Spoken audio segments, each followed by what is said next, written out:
ያየች ሰላም ቢጾች ነን ከሐዋሳ ዛሬ ደግሞ ከታናሽ እህት ለታላቅ እህት የተላከ የክርስትና መልእክት በዝማሬ ያደርሰናል። ያደረሰኝ እስከ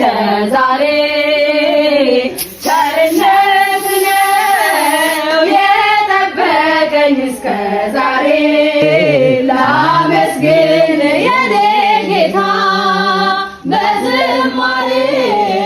ላመስግን የኔ ጌታ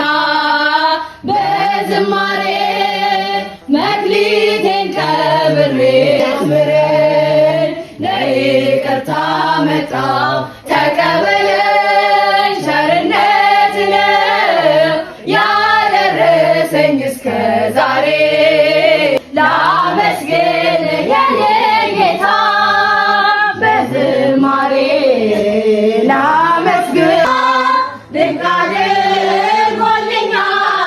የሰራዊት ጌታ አንበሳ ሰጠሽ እንደዚህ ለምታስብልሽ የእኛማ ሰሉዬ እማምላክ ትጠብቅ እናቅርብ ምስጋና ለፈጣሪያችን ገብርኤል በእውነት ማማ ከቶ የቆምሽ ነሽ በእህቶችሽ ልብ ፍቅርን ያዘልሽ በእናትሽ ላይ ተስፋን ያሳየሽ እናት ደስታሽን ፈልጋ አይን አይንሽን ያየች የእናቴ ምትክናት በጣም ነው ወጣ ከምለው በላይ ብሌኒ ከብሌኒ ማመሰግናችሁ ሁላችሁንም ቤቲንም